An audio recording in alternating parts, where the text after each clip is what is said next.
Hi guys, I am Shivam Gupta. Welcome to Monks and MBA Preparation. So guys, today's video is going to be very important for those who are preparing for CMAT 2025 exam because in this video, I'm going to discuss all the 20 questions asked in CMAT 2024 I section slot 2. तो guys, innovation entrepreneurship section में काफी help मिलने वाली है इस video से because हम लोग सारे 20 क्वेश्चन डिस्कस करने वाले हैं। वीडियो को स्टार्टिंग से अंदर पूरा देखिएगा। चैनल को सब्सक्राइब जरूर कर लीजिएगा बिकॉज हम लोग के चैनल में लगातार content based plus motivation based video बनते रहते हैं। चलो गाइस स्टार्ट करते हैं। गाइस अगर अभी तक आपने सीमैट के 1000 जी के एमसीक्यूज का वीडियो नहीं देखा है तो हम लोग के चैनल में अपलोडेड है। इससे जैड में कई क्वेश्चन आए थे, इसको जरूर से देख लीजिएगा। प्लस अगर आप सीईटी एंड एसआरसीटी वगैरह प्रिपरेशन कर रहे हो गाइस, कमेंट सेक्शन में लिंक्स है ग्रुप के, वो ज्वाइन कर लेना। वहां पे आपको अपडेट्स मिलते रहेंगे। चलो गाइस फर्स्ट क्वेश्चन देखते हैं। तो गाइस पहला क्वेश्चन है critical evaluation points of entrepreneurship development program are. तो गाइस ये क्या होते हैं? Critical evaluation points of EDPs include organizational policies, the lack of suitable selection procedure for participants, and the quality of technical and vocational education training. तो gas ये जो critical evaluation points होते हैं इनका मेन मोटिव होता है कि आपका जो ईडीपी प्रोग्राम है, ठीक है, वो सही से फंक्शन कर रहा है कि नहीं कर रहा है, ठीक है। ये मेनली चेक करते हैं। तो ये जो फैक्टर्स होते हैं significantly impact the effectiveness of such programs. तो गैस ऑप्शन में क्या क्या है? ऑप्शन अगर पहले देखो, ऑर्गेनाइजेशन पॉलिसीज, ठीक है, ये एवेल्युएट करता है। Suitable selection procedure of trainees and faculty, ये भी सही है। Quality of technical and vocational education training, ये भी सही है। अब गैस फोर्थ है organization associated with in EDP. तो गैस ऑर्गेनाइजेशन कौन सी एसोसिएटेड उससे मैटर नहीं करता, ठीक है। तो ये तीन पॉइंटर्स हैं जो मेन एवेल्युएट होते हैं, ठीक है। तो आंसर क्या आ जाएगा? आंसर आ जाएगा इसका ABC। डिजाइन थिंकिंग का पहले भी क्वेश्चन आ चुका है स्लॉट 1 में।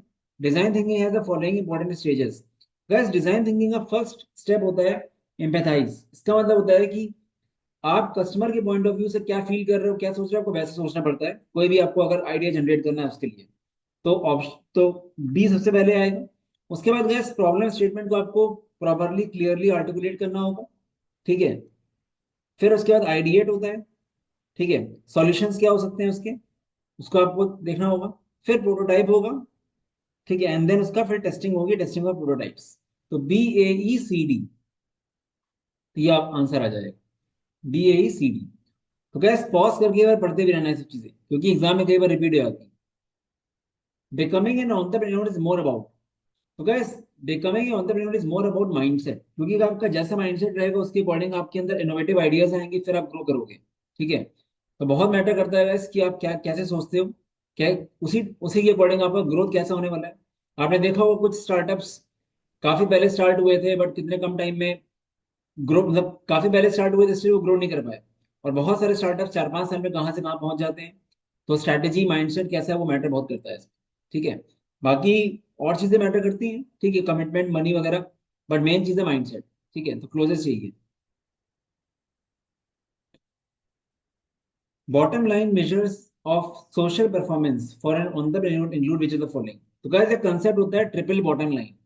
ट्रिपल बॉटम लाइन का मतलब होता है stands for the idea that firm's performance should not be assessed in merely economic terms। सिर्फ फाइनेंशियली उसको आपको जज नहीं करना है बिजनेस को। उसके तीन पैरामीटर्स होते हैं gas, social, environmental and economic. तो सोशल परफॉर्मेंस मतलब होता है कि ह्यूमन कैपिटल के फॉर्म में आपका बिजनेस कैसा है, तो आप क्या क्या चीजें इसमें इंक्लूड होती हैं। तो इसमें इंक्लूड होता है gas unemployment rate, relative poverty, ये होता है। इसमें जीडीपी ग्रोथ नहीं होता है include. Average commute time include होगा एंड इलिटरेसी रेट, सॉरी। तो A B D और E इसके सही आंसर होंगे, ABD। चाहो तो थोड़ा सा और पढ़ लेना इसके बारे में, ठीक है, ये आपको बहुत जगह मिल जाएगा। बट बेसिक यही है इसका कि कोई भी बिजनेस सिर्फ फाइनेंस के टर्म्स में नहीं होता है। पीपल, प्लैनेट एंड प्रॉफिट, ये तीन 3 P's भी याद रख लेना। क्या पता अगली बार ये क्वेश्चन आ जाए, 3 P's of triple bottom line, people, planet and profit. तो बिजनेस को तीनों का ही सोचना है। प्रॉफिट के बारे में भी सोचना है, प्लैनेट एनवायरमेंट के बारे में, एंड पीपल सोशल के बारे में, ठीक है। चलते हैं आगे। तो ये क्या हो गया? सोशल, इन्वायरमेंटल एंड इकोनॉमिक, ऐसा हो गया ये, समझ लो। along with the goal setting major concerns for growing enterprise। कोई एंटरप्राइज जो ग्रोथ स्टेज में उसके लिए क्या कंसर्न्स होते हैं मेजर? पहला गैस टाइम मैनेजमेंट का रहता है डेफिनेटली कंसर्न।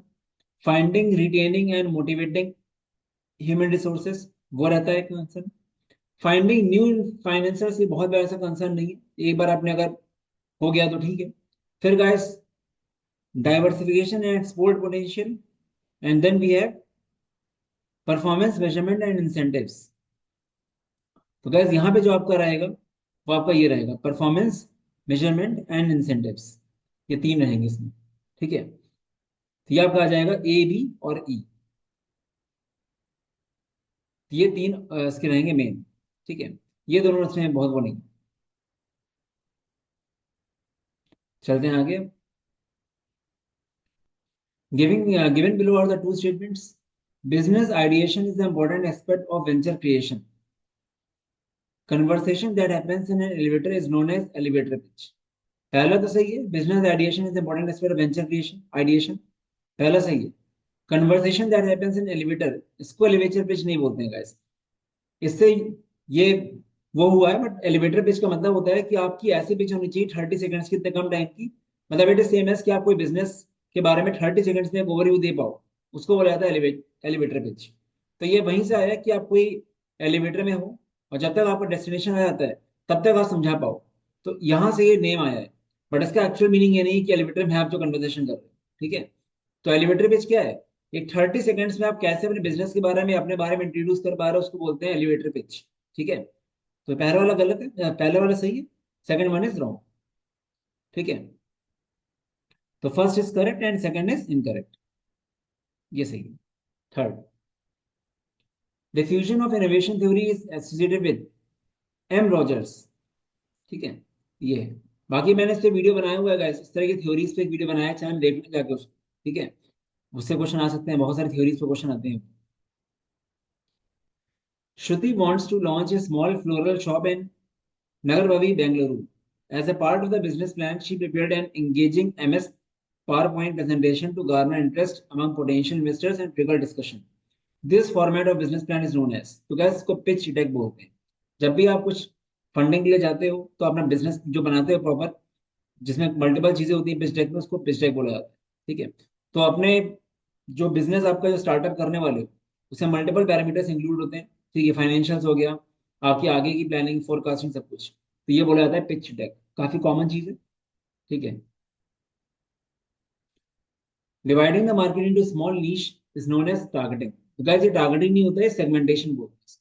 ठीक है, सेगमेंटेशन तो पहला गलत हो गया। Segmentation and targeting are the essential components of understanding the market and tap it effectively. तो ये चीज आपका हो गया। ओ, तो ये सही है आपका, सेगमेंटेशन टारगेटिंग सेकंड सही है, फर्स्ट आपका गलत है। तो first is false and second is true.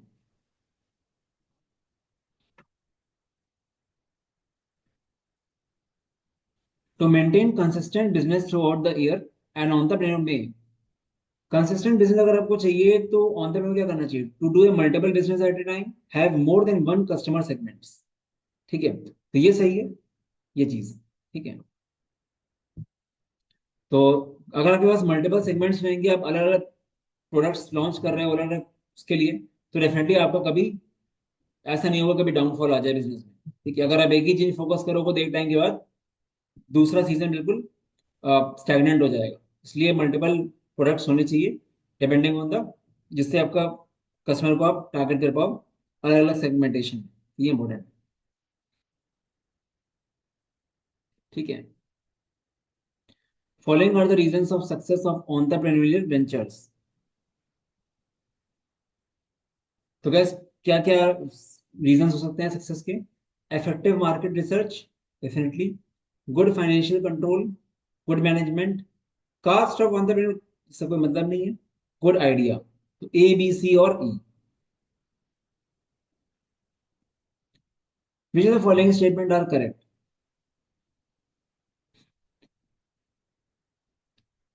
तो गैस यहाँ पे क्या हो जाएगा, ये स्माइल लोन्स के बारे में। स्माइल क्या है?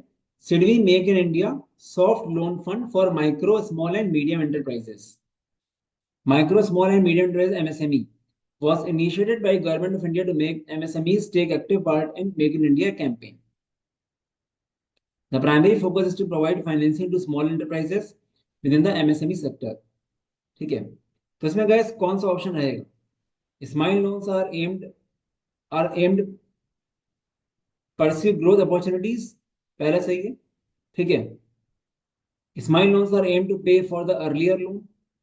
SMILE loans are related to both manufacturer and service organisations, ये भी सही है। ठीक है। और SMILE loans are aimed at setting up state of art manufacturing infrastructure for MSME, ये भी सही है। तो ए सी और डी ये सही है इसका, ए सी और D. Which the following factors are not relevant for judging the adequacy of the market?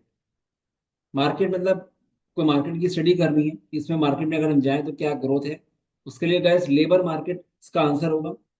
ठीक है। लेबर मार्केट रिलेवेंट नहीं है, बाकी सब है। डोमेस्टिक मार्केट डिमांड क्या है उसकी, एक्सपोर्ट बाहर के मार्केट डिमांड है, कॉम्पिटिटर्स क्या है और उनके मार्केट शेयर्स क्या है, ये तीनों चीजें इंपॉर्टेंट है। लेबर मार्केट का बहुत यूज नहीं है। ठीक है। तो आंसर क्या आएगा? नॉट रिलेवेंट कौन है? लेबर मार्केट आंसर आएगा इसका। ठीक है। तो गाइस आगे बढ़ने से पहले important announcement, MBA CET and SRCC के कोर्सेज हम लोग अभी रिसेंटली लॉन्च हुए, रिकॉर्डेड प्लस लाइव बैच। यहाँ पूरा प्रॉपर ओरिएंटेशन दिया गया कैसे कैसे पढ़ना है। एमबीए सीईटी में बहुत टाइम है, कोई अगर 2 से ढाई महीने में ढंग से पढ़ लेगा अच्छे से, कंटेंट क्यूरेटेड है पूरा, तो आराम से एग्जाम निकल जाएगा। रियलिस्टिकली चांस है जेबीआई में, सेमेस्टर में से फाइनेंस में जाने का। ठीक है। एसआरसीसी का भी काफी टाइम अभी है, 30 डेज है, अच्छे से कर सकते हो, प्लानिंग दी मैंने। बाकी without GDBI the pricing is 2500 now for SRCC GP. आप सीयूटी भी ले सकते हो अगर आपको बिजनेस एनालिटिक्स जिसमें इंटरेस्ट है, लेबर स्टडीज में इंटरेस्ट है। ठीक है। तो combo packs you can check out. बाकी व्हाट्सएप कर लेना, कोई डाउट। आगे बढ़ते हैं। List one, list two, manager, ये हमको मैच करना है। मैनेजर का काम क्या है guys? Gets the work done. तो ए का सेकंड होगा। रिटेलर वैल्यू ऐड करता है, तो ए का सेकंड बी का फर्स्ट, ए का सेकंड बी का फर्स्ट सिर्फ इसमें आ रहा है। और देख लेते हैं, एंटरप्रेन्योर का काम है रिस्क टेकिंग। ठीक है। सी का फोर्थ। एंड बिजनेसमैन का क्या काम है? Businessman works on existing business model. ठीक है। तो आंसर आ गया फर्स्ट। तो ये सब चीज रिवाइज कर लेना गाइस। वैसे मैं सच बताऊं तो ये जो क्वेश्चंस दिख रहे हैं ना, बहुत सारे क्वेश्चंस तो आपके इंट्यूशन पे, मतलब आपको उतना नॉलेज बेसिक रहेगा ही काफी लोगों को, तो काफी लोग कर लेंगे अच्छा इसमें, जिस तरह क्वेश्चन आ रहे हैं। प्लांट एंड मशीनरी रिकॉर्ड्स, तो गाइस इसके लिए क्या रहेगा? Technical feasibility. ठीक है। एम्पैथाइज से समझ में आ जाएगा डिजाइन थिंकिंग। तो आप डी देख लो, डी में फर्स्ट किस में आ रहा है? डी फर्स्ट, इन दोनों में आ रहा है। तो पक्का है कि सेकंड एंड फोर्थ आंसर रहेंगे इनमें से कोई। ठीक है। अब गाइस प्रॉफिट स्टेटमेंट क्या है? Financial feasibility. बी का थर्ड किसमें है इन दोनों में से? बी का थर्ड, बी का थर्ड इसमें है, इसमें नहीं बी का थर्ड। तो आंसर क्या आ गया? आंसर सेकंड आ गया। तो एक बार देख लेते हैं क्या क्या है। ए का सेकंड टेक्निकल फिजिबिलिटी सही है। बी का आपका फाइनेंशियल स्टेबिलिटी ठीक है। Creativity and innovation, clear business ideation है डेफिनेटली। ठीक है। बिजनेस आइडिया से इनोवेशन होगा। एम्पैथाइज डिजाइन थिंकिंग, ये चीज है। Changing competition in marketplace is the primary reason for the government involvement in business globally. Second है increase in the cost of production is the primary reason for the government business globally. For the government in the business globally. तो gas पहला वाला सही है, क्योंकि gas competition बढ़ रहा है तो गवर्नमेंट को देखना होगा कि फेयर कंपटीशन हो रहा है, मोनोपोली तो नहीं हो रही है, गलत प्रैक्टिसेस यूज तो नहीं हो रही है। तो फर्स्ट स्टेटमेंट तो रिलेवेंट है। But increasing the cost of production is the primary reason, ये कोई वो नहीं है। तो फर्स्ट सही है, सेकंड गलत है। सॉरी, हमने गलत मार्क कर दिया शायद। First is correct, second is incorrect, third वाला। Legal term for the brand is what? Trademark. Trademark से क्या होता है? का ब्रांड प्रोडक्ट पे जाता है guys। जैसे आपने देखा होगा कई बार कंपनीज के कोई ब्रांड के ऊपर टीएम लिखा रहता है या फिर आर लिखा रहता है। टीएम का मतलब होता है गाइस कि जैसे कोई आपने ट्रेडमार्क के लिए अप्लाई करा गवर्नमेंट वेबसाइट पे, तो उसके प्रोसेस में 1-2 साल लगते हैं। तब तक आप टीएम लिख सकते हो ऊपर कि आपका ट्रेडमार्क रजिस्ट्रेशन प्रोसेस में है, कोई और यूज नहीं कर सकता। और एक बार हो गया प्रॉपर, आपके पास सर्टिफिकेट आ गया, तो आप लिख सकते हो आर ऊपर। कई बार देखा होगा आप, तो आर मतलब आप प्रॉपर रजिस्टर्ड हो चुका है। ठीक है। तो एक बार आपने अप्लाई कर दिया, सब कुछ एक्सेप्ट हो गया, तो भी आप टीएम लिख सकते हो, जिससे कोई और अगर अपनी कंपनी खोल रहा है तो ध्यान रखेगा कि ये नाम नहीं लेना है। ठीक है। तो ये काफी इंपॉर्टेंट होता है ब्रांड्स के लिए, वरना काफी प्रॉब्लम आ सकती है आगे जाकर। Hands on learning can be best taught through. अब गाइस केस स्टडी एनालिसिस से हो सकता है, entrepreneurial audit and entrepreneurial profiling, A B C इसके answer. Shaadi.com and online match making services an example of following startup model. तो guys ये subscription based business service model होता है, ठीक है। आप कुछ पेमेंट करते हो, आपको 3 मंथ 6 मंथ्स का सब्सक्रिप्शन मिलता है, उसके अकॉर्डिंग आप यूज करते हो उसको। जब वो एंड हो जाएगा तो आपका फिर आपका आप नहीं कर पाओगे एक्सेस, ठीक है। सब्सक्रिप्शन बेस्ड बिजनेस मॉडल होता है। Entrepreneur means to undertake means to do something, तो ये सही है इसका। सो गैस 20 क्वेश्चन सारे डिस्कस हो गए, आई गेस आपको सही लगा होगा सेशन। बाकी गैस अगर फ्री मॉक नहीं दिया सी मैट का दे सकते हो, बाकी 10 मॉक्स 499 के हैं, अगर आपके पास टाइम हो तो आप लेके ट्राई कर सकते हो, ठीक है।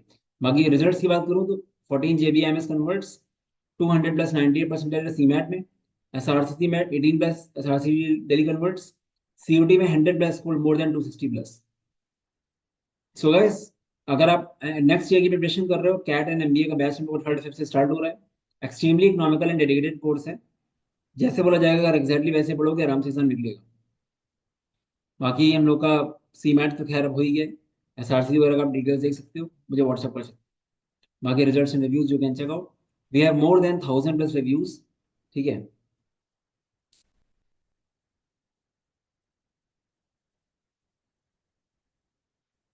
तो गाइस नंबर है यहाँ, व्हाट्सअप कर सकते हो, कोई डाउट हो। चलो guys all the best, bye bye.